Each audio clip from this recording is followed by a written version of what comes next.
Comienza el cuarto de atrás.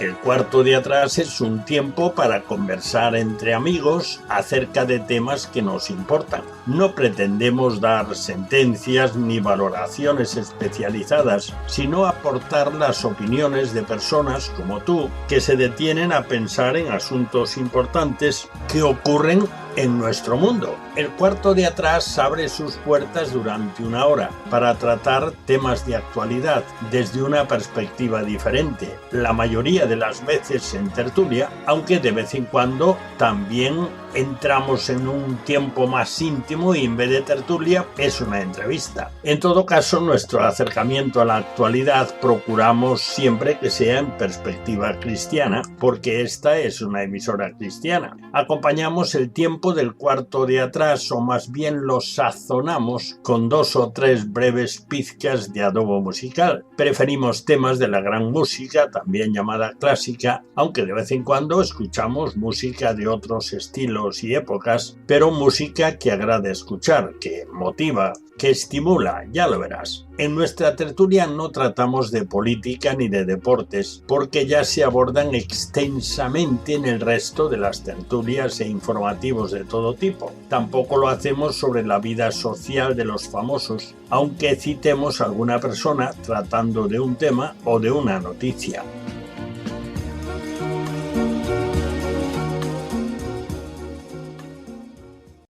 Bienvenidos al cuarto de atrás, nuestra tertulia. Abrimos nuestras puertas para repetir una vez más este tiempo, que no los temas ni los participantes. Hoy charlaremos acerca de algo que preocupa a muchas personas en Europa: la influencia cristiana en Europa actualmente. Y te presentamos a los que participarán en esta tertulia, en este tiempo de charla en el cuarto de atrás.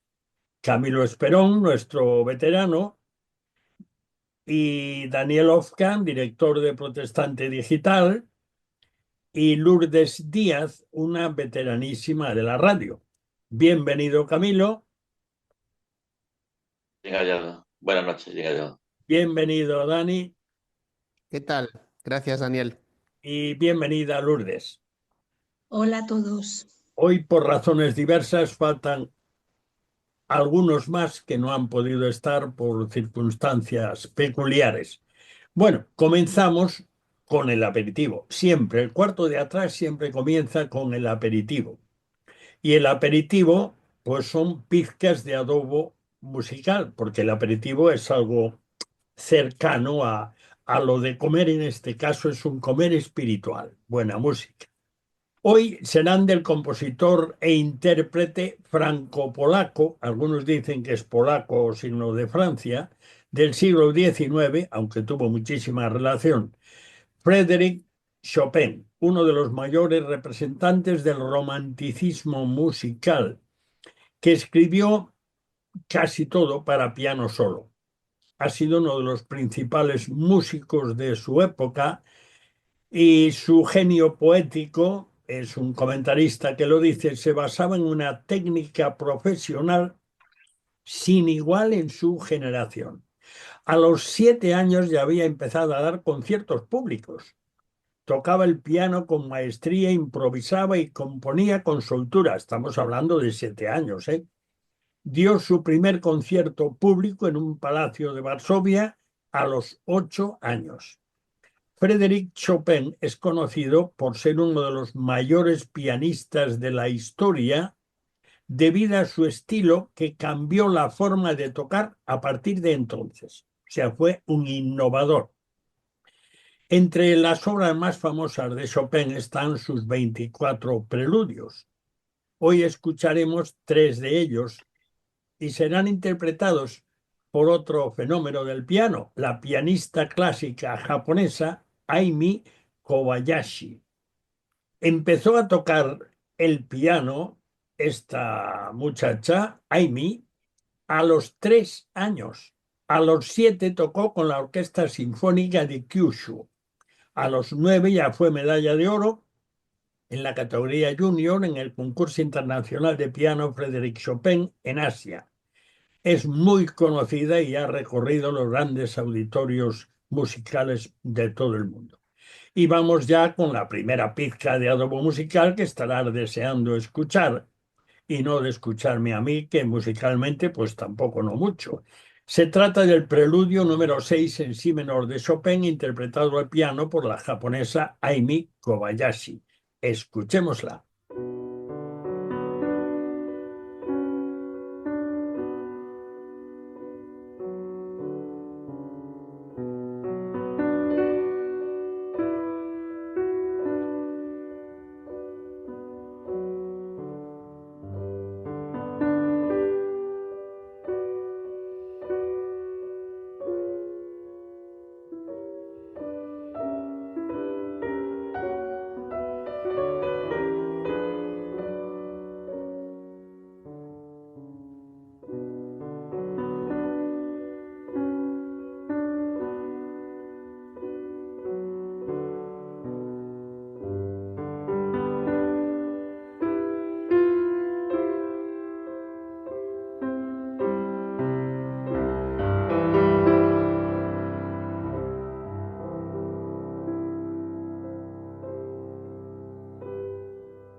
Bien, pues después de saborear esta pizca de adobo musical, si es adobo, lo de saborear le viene al pelo.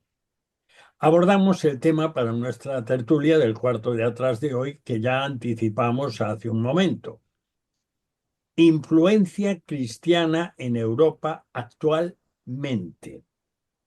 Arrancamos con una pregunta que procede de un artículo de Religión Digital. Y el que está al frente del artículo es Mariano Delgado, decano de la Facultad de Teología de Friburgo. El título es ¿Se acaba el cristianismo en Europa? Es el título de ese artículo. El filósofo alemán Herbert Schnadelbach escribió en el semanario Die Zeit La maldición del cristianismo, los 7 defectos de nacimiento de una religión mundial que ha envejecido. Un balance cultural después de 2000 años. El cristianismo hace tiempo, escribe este hombre, ha llegado a su fin, pero sin haberse dado cuenta. Las iglesias ya no tienen nada cristiano que decir. El último servicio del cristianismo a la humanidad sería su extinción. Este es el artículo de este filósofo alemán. Ahora, se impone una pregunta para los tres. Y la pregunta es muy sencilla. Voy a empezar por Lourdes.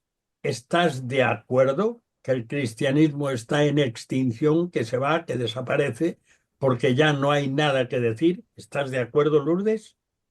No, no estoy de acuerdo para nada. A los ojos naturales puede ser que sí, que parezca que cada vez el cristiano tiene menos presencia, pero yo estoy convencida de que no, porque la última palabra siempre la tiene Dios y Él es el más interesado en que el cristianismo no desaparezca, o no solamente el cristianismo, sino que los hijos de Dios no desaparezcan. Entonces, por lo tanto, creo que esa es una visión muy natural pero no tiene nada que ver con lo que nosotros vemos que somos espirituales. Dani, tú que vives mucho más que nosotros, el mundo internacional, ya has andado hasta del otro lado de la bola, ¿qué te parece?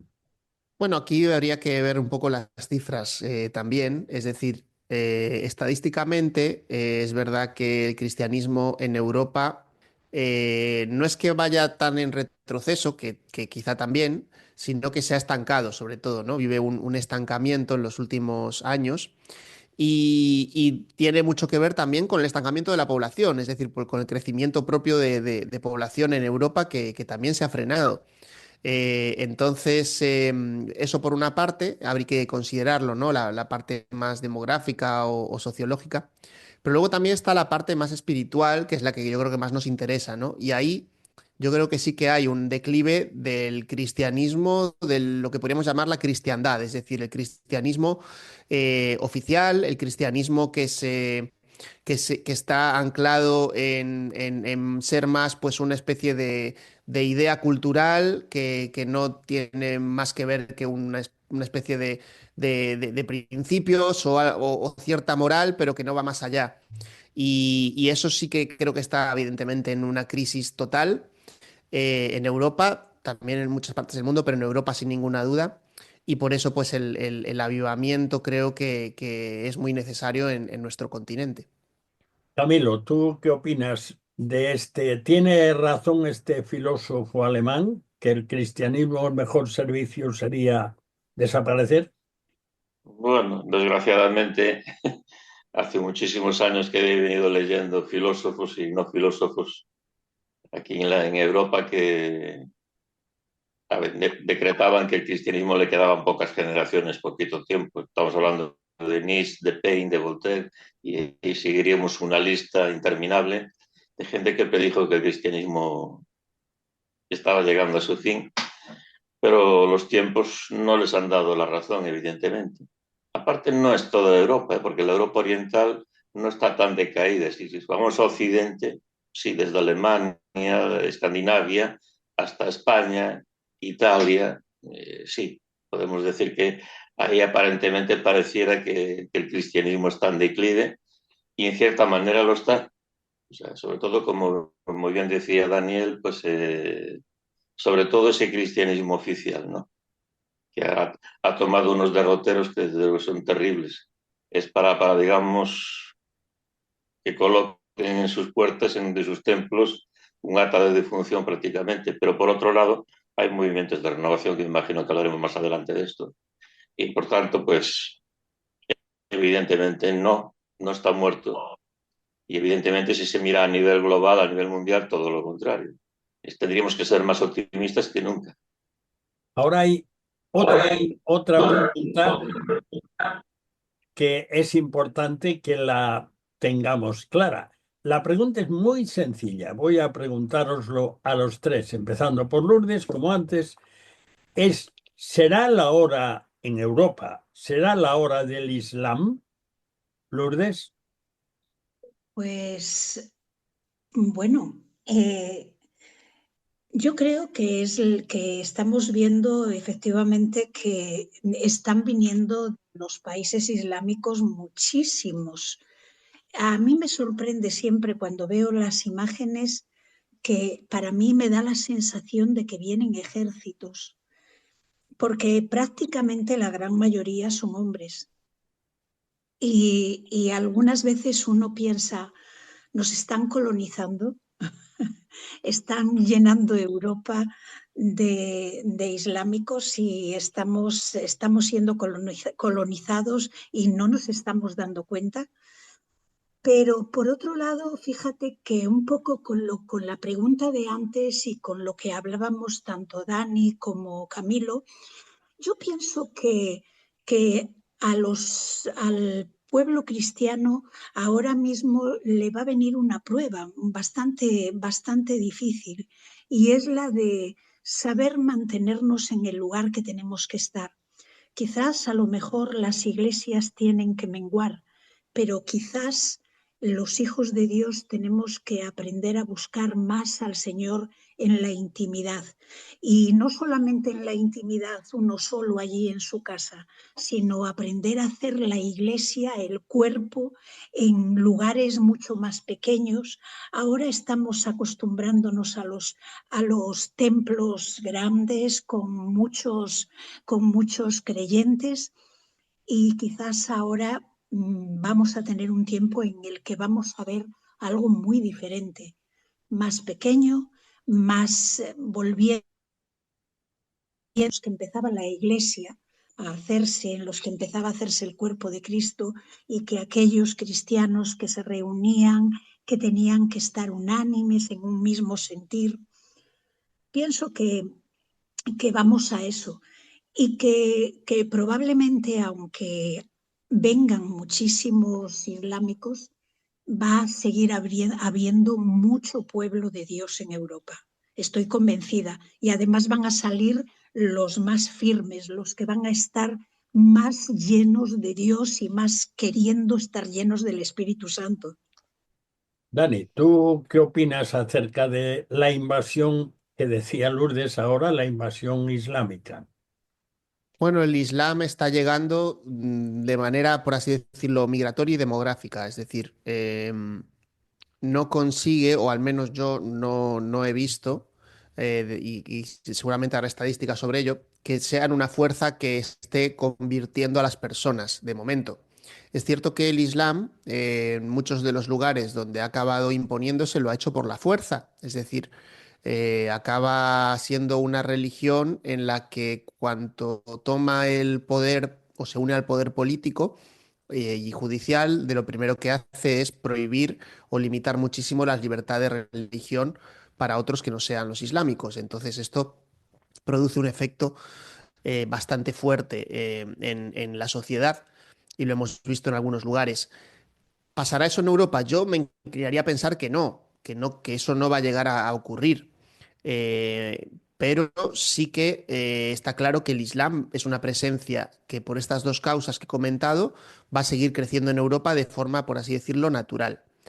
Ahora ahí tenemos un desafío grande, porque claro, yo creo que los que somos cristianos tenemos que verlo no solo como una amenaza, porque sí hay parte que es amenazante, pero también como una oportunidad, en el sentido de que tenemos que prepararnos para poder hablar con estas personas y que realmente conozcan al cristianismo, porque están llegando a una Europa descristianizada, donde el cristianismo es más una especie de cultura, donde realmente esa cultura además ha perdido mucha de su referencia real del cristianismo real, y entonces creo que el desafío es que les convenzamos o que les atraigamos a un modelo de cristianismo que realmente funcione. Y ahí es donde yo creo que tenemos el gran desafío por delante. Camilo, ¿tú cómo ves ese tema que ahora mismo se habla mucho, mucho de él? No recuerdo quién inventó el término Eurabie. Creo que fue un periodista, no sé si Daniel lo sabe, pero no sé si recuerda, pero recuerdo hace ya unos años que se acuñó ese término porque esta gente, creo que es un ciudadano holandés, ¿no? Viendo en Holanda la demografía tan grande que está habiendo de islámica, digamos así, de mundo árabe y no árabe, mundo del Islam, ¿no? Y un poquillo asustado, pero bueno, yo pienso que no lo van a conseguir.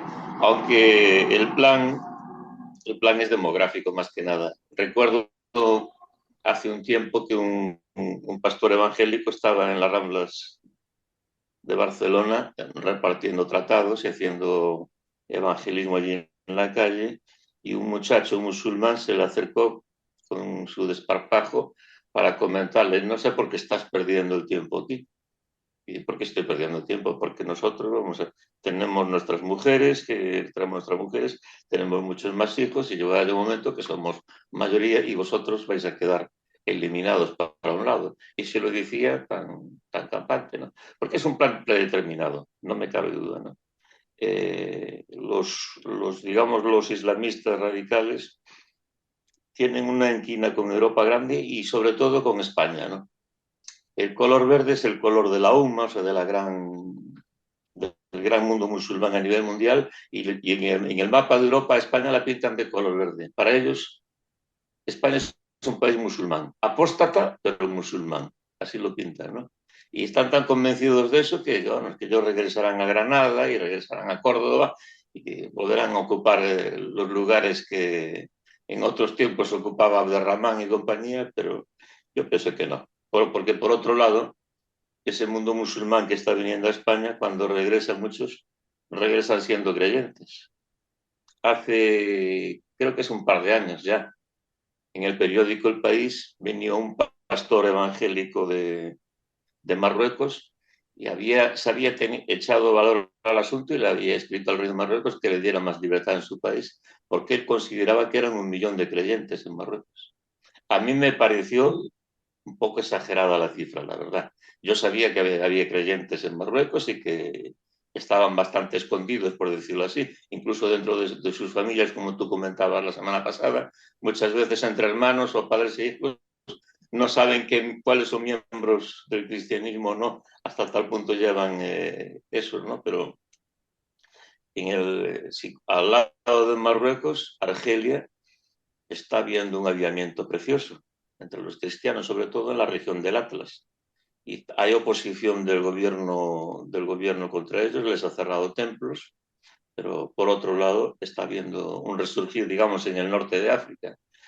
Por tanto, pienso que ellos están empeñados en islamizarlos, pero creo que puede pasar lo contrario. Puede ser que muchos que vienen aquí a islamizarnos, pues acaban siendo creyentes, porque los testimonios, al menos me encantan los testimonios de aquellos que han venido del Islam y se han convertido aquí en Europa, ¿no? Son cristianos preciosos. Todos cuando les preguntas, y bueno, ¿y por qué? Recuerdo el testimonio el otro día de un ciudadano iraní, que en Irán está pasando exactamente lo mismo. Está habiendo un avivamiento precioso allí en Irán, ¿no? Y decía, yo cuando me encontré con la Biblia, empecé a leer la Biblia, encontré un Dios de amor. Y digo, bueno, pues claro, lo entiendo perfectamente. Yo que conozco un poquito el libro sagrado de ellos, entiendo que ellos a Dios no lo tienen como padre, no se atreven a llamarle padre a su Dios. Es un Dios terrible que está ahí, que está con la vara para pegarte si haces algo malo. Y un día juzgarte por lo que hiciste bueno o malo. Así de sencillo, ¿no? Y encuentran en la Biblia, aunque muchos a veces antibíblicos por aquí por Europa, quieren ver al Dios del Antiguo Testamento como un Dios cruel, es todo lo contrario. Ellos lo ven como un Dios amoroso, un Dios precioso, que les llena el corazón, ¿no? Por tanto, ellos vienen aquí con malas intenciones, vamos a decirlo de alguna manera, y el Señor les acaba aprendiendo, enganchando con ese amor que tiene Dios por todos los seres humanos, aunque sean musulmanes, la verdad. Ahora hay una cosa que yo creo que pocas veces se plantea, aunque algo la hemos rozado, y Lourdes lo mencionaba algo al principio. Los cristianos en general, tenemos que pensar cuando hablamos de cristianos, básicamente católicos y evangélicos o protestantes en general también. En general. Yo tengo una pregunta. ¿Hemos fallado los cristianos en general, no solo con relación a los musulmanes, sino con relación a los demás europeos? ¿Hemos fallado los cristianos en la comunicación del Evangelio, la comunicación de nuestra fe, no solo la comunicación del catecismo, sino la comunicación del Evangelio? ¿Hemos fallado en eso? Lourdes, ¿tú qué opinas?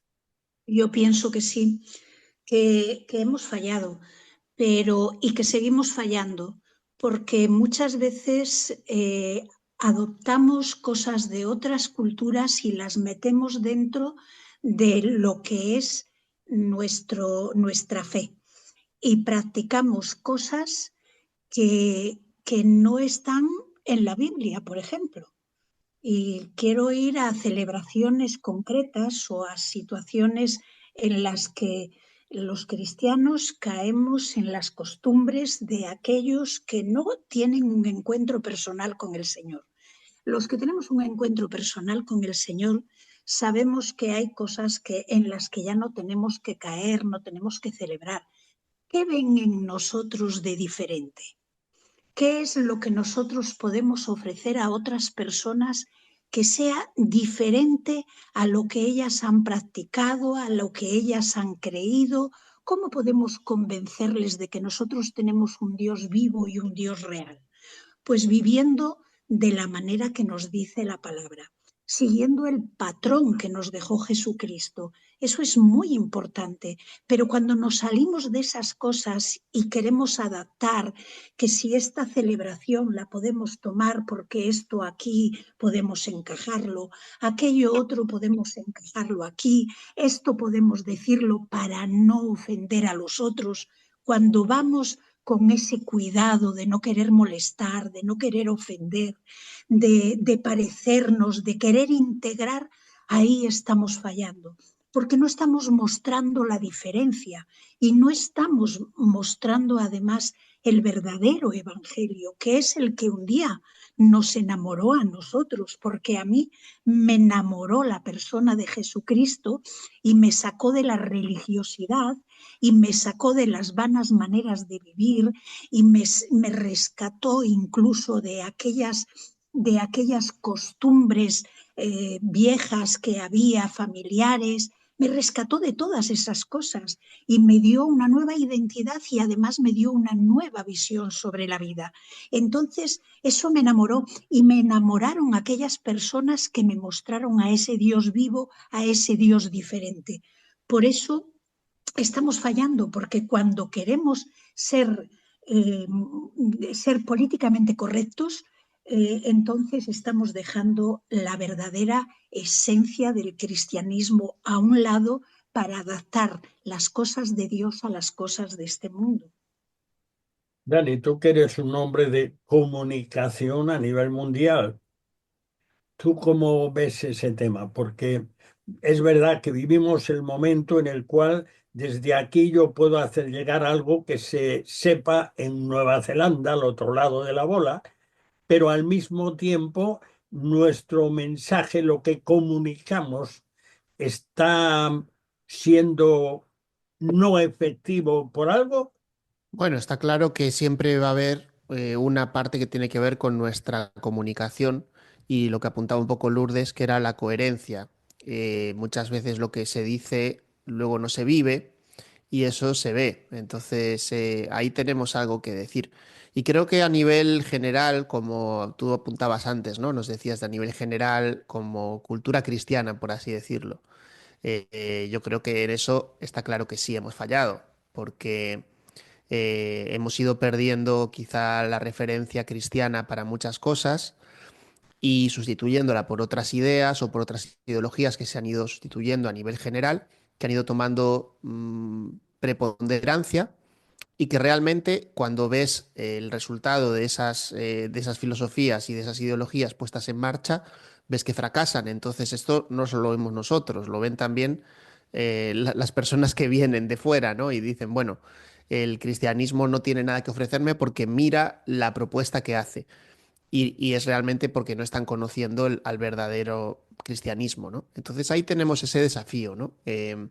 Creo que a nivel mundial lo que sí que se está viendo, por ejemplo, el cristianismo donde está yendo adelante, donde está creciendo mucho, también está muy libre de complejos en un sentido, ¿no? Y realmente está presentando pues el mensaje de renovación de la Biblia y renovación del Evangelio de una manera clara, directa y un mensaje que también va a la persona y le confronta con su manera de pensar, su manera de ver, su manera de ser. Y esa confrontación que a veces tanto miedo nos suele dar, pues es algo necesario, porque es necesario para que las personas, sea quien sea, sea un musulmán o sea un vecino nuestro de aquí, de toda la vida, algo tiene que sacudirle, ¿no? De lo que nosotros estamos presentando, porque realmente le va a implicar un nacimiento de nuevo, y eso no es algo sencillo, no es algo que se hace fácilmente. Entonces, creo que ahí sí que tenemos un reto. Estamos ya en el ecuador de nuestro tiempo y antes de buscar la opinión de Camilo, vamos a hacer un alto para ofrecerte la segunda pizca de adobo musical. Se trata del preludio número 8 en fa sostenido menor de Chopin, interpretado al piano por la japonesa Aimi Kobayashi. Escuchemos este preludio.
Bien, pues después de saborear también esta segunda pizca de ese adobo musical que es ofrecido por Chopin, pues continuamos y hemos dejado a Camilo colgado, así con la palabra en la boca casi, pero ahora la puedes soltar. ¿Tú crees que estamos fallando en general? O sea, si tú lo vieses desde fuera, no sé, desde el Pakistán o desde Corea o desde Marte o Venus, los cristianos de Europa estamos fallando en la comunicación de nuestra fe y eso está empobreciendo los resultados. Hombre, si vienes de fuera y de un lugar donde Dios se está moviendo de forma hermosa y llegas aquí a esta Europa, pues, ¿qué me diría? Y eso ha pasado con pastores y cristianos de otros lugares del mundo donde el cristianismo está muy vivo, ¿no? Y encuentran aquí un cristianismo frío y muerto, ¿no? Por decirlo de alguna manera. Los factores son muchos, ¿no? Yo quiero hacer énfasis en un factor que para mí es fundamental, ¿no? Que la teología, desde el siglo XIX en adelante, que se ha ido imponiendo en Europa, ha sido una teología que ha descristianizado, digamos, el cristianismo. Permítaseme que me exprese de esta manera, ¿no? Le hemos sacado todo el valor espiritual a la palabra de Dios, la hemos ido destrozando por pedazos y después nos ha quedado algo que lo que ha provocado es que las iglesias empezaran a vaciarse, ¿no? Nosotros en mucho tiempo más atrás hemos sido la luz del mundo. En el centro de Europa, por mencionar a un grupo, los moravos, por ejemplo, los hermanos moravos, revolucionaron el centro de Europa, Alemania, Hungría y todo ese lugar, todos esos lugares dentro de Europa, simplemente eran cristianos que no estaban muy preparados, si quieres, no estaban con muchos doctorados en teología, pero cogían la palabra de Dios, se la creían y la predicaban abiertamente. Casi podríamos decir en Inglaterra de los puritanos, aunque también hay que decir que los puritanos tuvieron escritores preciosos, obras eternas, ¿no? Maravillosas, ¿no? Pero en esa Europa de antigua, lo que a estos hermanos, digamos, les hacía resaltar ese cristianismo tan vivo que tenían, era que cogían la palabra de Dios, la Biblia, y Dios le estaba hablando en el momento que abrían la Biblia, ¿no? Y después lo proclamaban con libertad, ¿no? Y eso siempre ha sido así, ¿no? Los americanos, que son muy amigos de estudiarlo todo y que también ven en Estados Unidos, en muchos grupos tradicionales, en muchas iglesias, decadencia, ellos analizaron hace Además, es unas empresas que yo trabajé con ellas hace años, ¿no? Como Gallup y etcétera, ¿no? Que cuando hacen estadísticas las trabajan bastante bien, ¿no?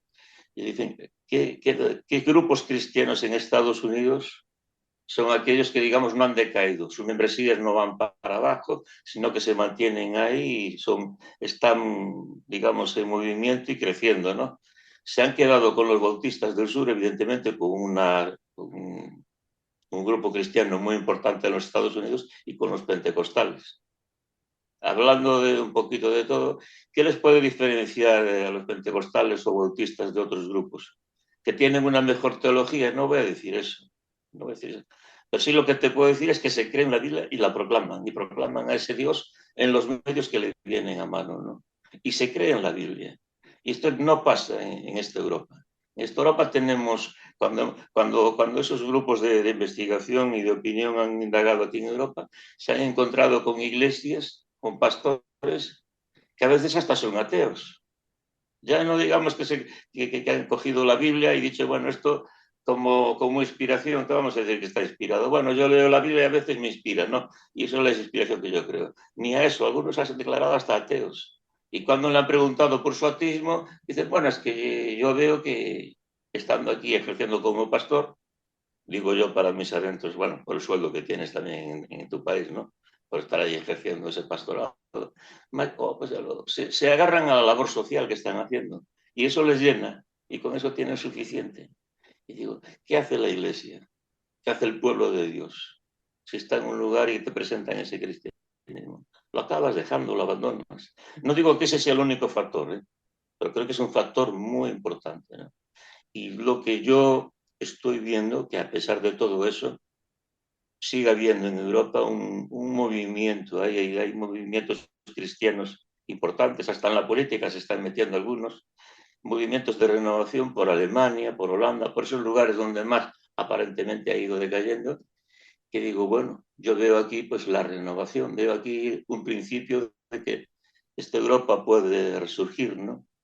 Como decía Machado en un poema, yo vi aquella ceniza y puse la yema de mis dedos y me quemé. Y digo, bueno, pues es así, ¿no? O me acuerdo del capítulo 42 de Isaías, ¿no? Dice, él no va a quebrar la caña cascada ni va a apagar el pabilo que hubiere. Yo, como decía Lourdes anteriormente, soy muy optimista a pesar de todo eso. Soy optimista en el sentido de que creo que puede volver por sus fueros Europa. No que vuelva a ser el gran movimiento que fue la luz del mundo. A lo mejor es China quien va a revolucionar más que nada en el mundo el Evangelio, porque ya lo está haciendo. De hecho, ya lo está haciendo, al menos por toda Asia, ¿no? O a lo mejor vuelve a ser Estados Unidos o Latinoamérica, no sé. Pero yo creo en un Dios que tiene todo bajo control, en un Dios que Él sabe lo que hace en cada momento. Y a veces el cristianismo en lugares del mundo es como las mareas de nuestra tierra, ¿no? A veces vamos a la playa y encontramos el mar allá, pero al final esperamos un poquito y el mar viene subiendo. Soy optimista, la verdad. He planteado un tema un poquito, pero por otro lado quiero decir que soy optimista y creo que Dios lo sabe todo, es muy sabio, es todopoderoso y evidentemente todo está en sus manos, ¿no? Y nadie lo va a separar de sus manos. Yo creo que, de todas formas, hay un aspecto del que no hemos centrado mucho, es el aspecto espiritual.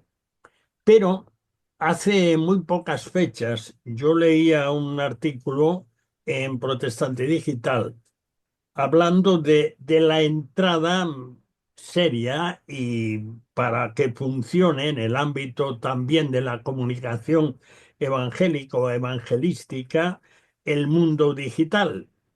Entonces, yo me pregunto si acaso esa, digamos, ese entregarse al mundo digital, que queramos o no, por ahí estamos yendo bastante, está, digamos, no teniendo en cuenta el mundo espiritual. Esto es una suposición. Lourdes, ¿tú qué opinas de ese asunto? Bueno, yo quiero decirte, no sé si he entendido bien la pregunta, pero quiero hablarte algo acerca de lo que me preocupa todo lo que se ve en las redes sociales, porque últimamente me doy cuenta de que hay muchísimos influencers que venden la palabra de Dios a través de las redes sociales y que comparten cosas que son verdaderamente escalofriantes y escandalosas. ¿Y sabes cuál es el problema? Que mucha gente los escucha, muchísima gente. Y hay veces que las personas vienen con unas preguntas que a ti te impactan, ¿no? O sea, te preguntan cosas que tú no sabes. Y digo, pero ¿tú dónde has escuchado eso? No, yo esto lo escuché. El otro día me preguntaba a alguien que si había dos Leviatán. Y claro, es una persona que están haciendo en el Evangelio. Entonces yo le pregunté, pero tú, de que, o sea, ¿dónde has escuchado esto? Y dice, lo escuché a uno que escucho en TikTok. Y claro, tú dices, pero vamos a ver, esto es lo que mucha gente está comiendo.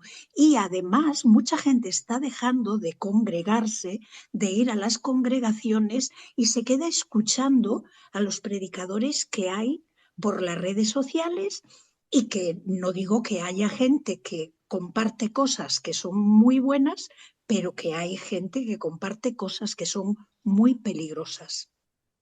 Dani, estábamos hablando de la entrada masiva que además va increciendo, porque ahora mismo anda todo el mundo enamorado de lo que van aprendiendo de nosotros y después nos lo venden como inteligencia, la inteligencia artificial. Bueno, pero ahora que hace muy pocos días publicabais algo acerca de esto, que efectivamente la digitalización está siendo masiva inevitablemente, o a lo mejor no es tan inevitable, pero yo creo que sí, por lo menos para mí lo es hace bastante tiempo. Bueno, esto, ¿cómo va a funcionar la digitalización espiritualmente? O son dos cosas que no tienen nada que ver y que pueden ir juntas o no ir juntas? O sea, ¿nos vamos a entregar a la tecnología y vamos a olvidar al Espíritu Santo? Bueno, el riesgo siempre está ahí. Siempre que ha habido un adelanto técnico grande en la historia de la humanidad, muchas veces el ser humano piensa que vuelve a tener el control de todas las cosas o que es capaz de hacer cosas y que es imparable. Pero también la historia nos demuestra que no es así, ¿no? Que al final nuestra historia también está sembrada de fracasos. Creo que en el ámbito de la digitalización y la misión hay muy buenas oportunidades, es decir, hay cosas impresionantes que están ocurriendo. Por ejemplo, en el campo de la traducción bíblica se está acelerando muchísimo el hecho de que la Biblia se esté traduciendo a todas las lenguas. En el campo de la comunicaciones, de las telecomunicaciones, gracias a los satélites hoy en día ya se puede enviar información y llegar a puntos del planeta que antes no se podía en el momento, ¿no? Y claro, todo esto también nos lleva a una realidad, que es la realidad de las personas que estamos conectadas al mundo digital, ya no solo por temas de trabajo, sino que también todo, digamos, lo que nos rodea se empieza a conectar, entonces nosotros también estamos por ahí conectados. Y entonces es muy difícil que podamos, por ejemplo, salirnos de allí o decir, pues yo renuncio a usar la tecnología. Es algo imposible. Entonces es importante que como iglesias o como individuos también sepamos usarlas y también que seamos conscientes de sus peligros y de sus ventajas, ¿no? Yo soy, en un sentido, soy eh, optimista en cuanto a que veo muy buenas posibilidades y veo los avances que se han producido. Y a la vez, pues siempre tenemos este problema que siempre va a estar ahí, ¿no? De una parte, creernos nosotros que con nuestra tecnología o nuestras técnicas vamos a ser capaces y dejemos de buscar la dependencia de Dios. Eso es lo que creo que nunca deberíamos dejar. Y yo creo que en ese sentido la tecnología puede ayudarnos, pero como cualquier cosa que uno tiene y que funciona bien, tiene que tener cuidado de que no acabe siendo uno siervo de la tecnología, sino que la tecnología nos sirva a nosotros.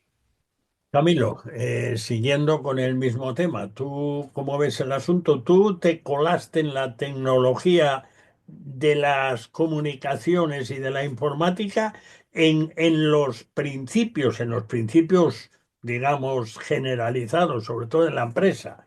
Así que algo de idea también tienes del asunto, aparte de la actualidad. Hombre, sí, lo he visto nacer y lo he visto crecer y participé de ello, pero ya estoy desfasadito, de verdad. Y no en ese sentido de la tecnología o de conocer la tecnología, que creo que más o menos voy conociéndola, sino en el sentido de estar en ella, ¿no? Yo, por ejemplo, voy a decirlo de alguna manera, en la historia del cristianismo muchas veces el Señor ha necesitado un vino nuevo en unos odres nuevos, sin dejar lo antiguo, que siempre lo hermoso es coger de lo viejo y de lo nuevo también, como hizo el Señor, ¿no?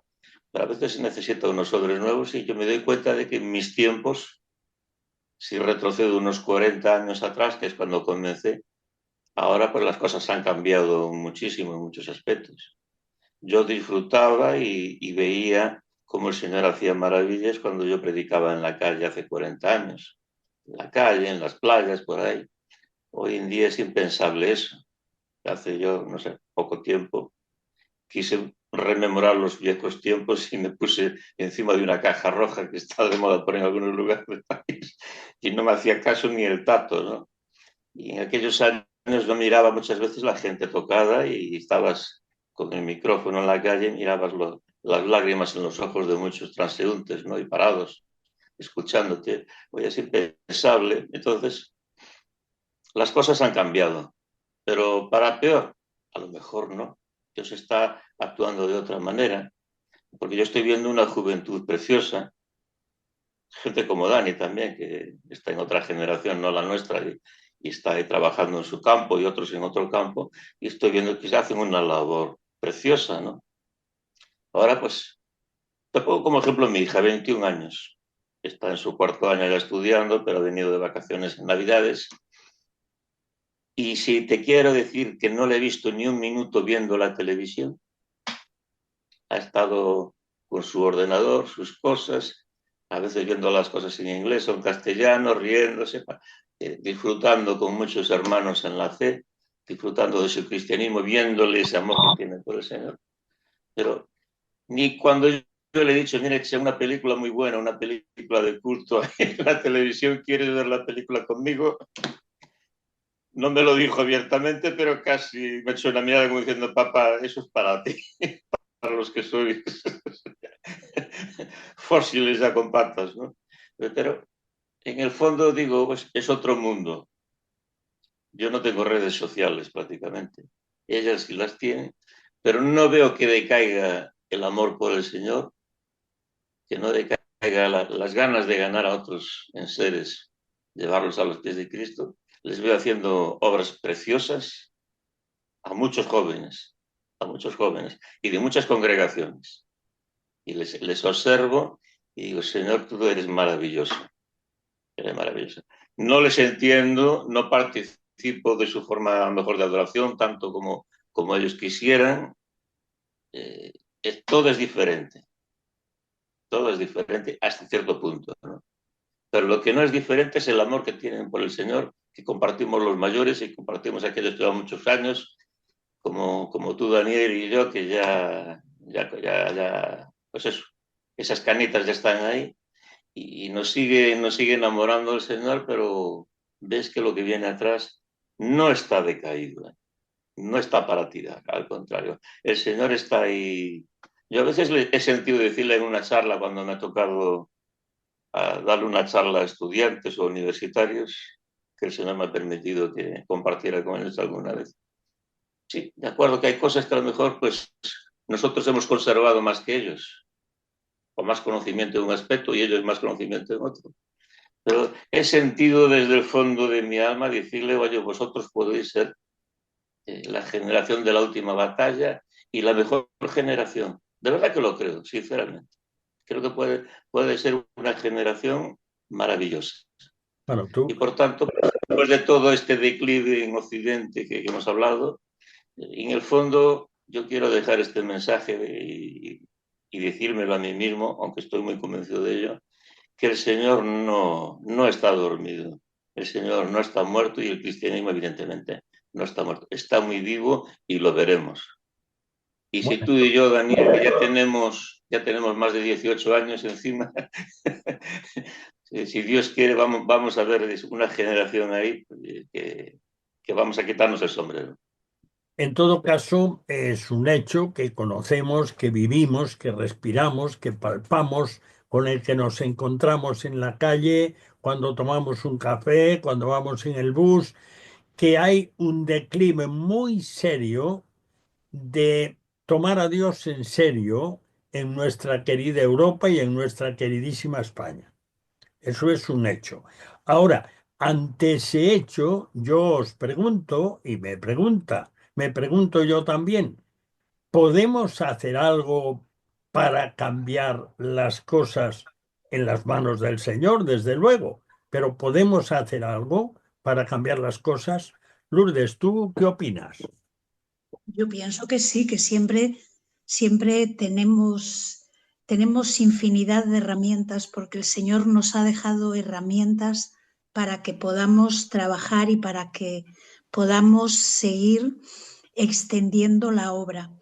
Y yo creo que lo más importante es, primeramente, en tu casa, con tu familia y con los cercanos, el buscar sobre todas las cosas, vivir de una manera que realmente llame la atención y les atraiga. Y, y sobre todo también vivir sin miedo, hacerlo sin miedo, sin cobardía. Una de las cosas que yo creo que más nos afecta a los cristianos hoy en día es que muchas veces nos acobardamos, porque a mucha gente cuando le vamos a hablar, inmediatamente te dicen, no, de Dios no quiero saber nada. Y entonces cada vez te cuesta más hablarle a la gente, a las personas, te cuesta más hablar de Dios. Yo lo veo y lo digo por mí, que en muchos casos, muchas veces me quedo callada por el rechazo y pienso que cada vez tenemos que esforzarnos mucho más por hablar de la palabra de Dios, por hablar para que la gente pueda conocer a Dios de una manera personal y no cansarnos y tampoco no dar marcha atrás, sino continuar esa obra que un día Dios comenzó en nosotros, que podamos ser testigos y que podamos en verdad ser también cartas escritas, ¿no? O sea, donde puedan ver en nosotros a Dios. Dani, ¿tú qué añadirías a esto? ¿Qué podemos hacer? ¿Podemos hacer algo? Bueno, tenemos que confiar en Dios, como ya hemos dicho a lo largo de la tertulia, y confiar en que Él puede traer un avivamiento a los corazones. Y nosotros buscarle a Él, seguir nuestro camino, armarnos de valor también para enfrentar el día a día. Y también creo que abrir los ojos a lo que está ocurriendo también en otros lugares del mundo. Ahora, cuando he podido estar en este viaje a Corea del Sur, pues una cosa que me inspiró mucho fue conocer la historia de lo que está ocurriendo en muchos países en el mundo, cómo el evangelio está creciendo, cómo se están levantando pues iglesias o abriendo iglesias en muchos lugares, cómo se están dinamizando ministerios incluso en medio de situaciones de persecución. Y claro, todo eso te hace pensar, ¿por qué no va a pasar aquí? Si está pasando allí, ¿por qué no va a pasar aquí? Si Dios es el mismo, Dios tiene poder para hacerlo. Entonces, tenemos que prepararnos nosotros, tenemos que orar, tenemos que buscar a Dios y creo que Él lo puede hacer y si creemos, si realmente nos aferramos a Él, lo podremos ver. Así que creo que tenemos esa responsabilidad. Tenemos que empezar cada uno por su vida, creo que es algo que tiene que empezar cada uno por sí mismo y a partir de ahí veremos cambios y espero que realmente los lleguemos a ver, que no tenemos que pensar que las cosas van a seguir siempre como están y que realmente Dios puede darnos muchas sorpresas. Camilo, 3 minutos, tres. Bueno, yo recuerdo a mi primer pastor, y sigue siendo mi pastor, evidentemente, siempre lo será también, Roberto Goitía, cuando yo le preguntaba, hermano Roberto, ¿y cómo fue el avivamiento allá en la isla de Puerto Rico? Porque me dice usted que aquello era una tómbola, no había ni interés, no había nada. Y usted y otra persona sintieron orar por un avivamiento y a los 15 días aquello fue una revolución tremenda. Y en pocos años prácticamente la mitad de la población puertorriqueña era cristiana evangélica, ¿no? O aquí en Europa, yo qué sé, pues en las Hébridas, allá en el norte de Escocia, era en el fin del mundo. Un pastor que tenía una congregación cero, prácticamente cerrada, le quedaban 3 ancianitas y allí en los establos se pusieron a orar y diciendo, Señor, tienes que renovarnos y hacer algo porque nos morimos si tú no haces algo, ¿no? Y en un buen momento aquello se revolucionó de un día, de la noche a la mañana, se revolucionó completamente. Y el pastor llegó a la congregación y dice que esto está lleno. ¿Y quién les llamó? ¿Quién les dijo que a esta hora iba a haber aquí, estar el templo abierto para...? Pues Dios tuvo en su gran misericordia y su soberana voluntad decir, ahora es el momento de bendecirles. Pues no sé, en esta España nuestra, pues llevamos muchos años orando por un avivamiento, muchísimos años. He visto gente derramar lágrimas y lágrimas y lágrimas y han partido con el Señor y no lo han visto, pero estoy muy seguro de que si vivimos un poquito más de tiempo, lo vamos a ver y Dios lo hará. Como lo hizo en otros lugares, no somos ni mejores ni peores que otros. Dios lo hará y esa es mi confianza y es mi fe, ¿no? Pues nuestro tiempo ha terminado, pero nuestra confianza en el que puede, en el Espíritu Santo, que trabaja en los corazones, es completa. Gracias a Camilo, gracias a Dani Ofkan, gracias a Lourdes, gracias por estar en el cuarto de atrás y porque habéis aportado la vidilla que necesariamente tiene una tertulia, aunque nuestra tertulia es así un poco distinta. Pero bueno, de todas formas, sin vosotros esto sería un monólogo y el monólogo a mí, por ejemplo, no se me da bien. Bueno, vamos entonces a ofrecerte la tercera pizca de adobo musical. Se trata del preludio número 12 en sol sostenido menor de Chopin, interpretado al piano por la japonesa Aimi Kobayashi. Esta excelente pianista recuerda que a los 3 años ya tocaba el piano. Yo también lo podía tocar a los 3 años si lo tuviera allí, pero así tocara. Esto un piano, sí, yo toco. Así que tiene muchísimo mérito. Pues te dejamos con el señor Chopin, con su composición y disfrutando de cómo tocaba él el piano o cómo había escrito para que lo tocasen otros. Así que te dejamos con el preludio número 12 en sol sostenido menor de Chopin, interpretado por esta pianista japonesa Aimi Kobayashi. Te dejamos con él.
Bueno, como una hora no da más que para 60 minutos, terminamos. Damos gracias a Dios por permitirnos salir al aire una vez más. El cuarto de atrás cierra de nuevo sus puertas hasta la próxima semana, si Dios quiere. Muchas gracias por acompañarnos en este rincón familiar al que tienes acceso libre. Te esperamos el próximo día, a la misma hora y en esta misma emisora. No nos faltes. Dios te bendiga. Te habló Daniel Baluja.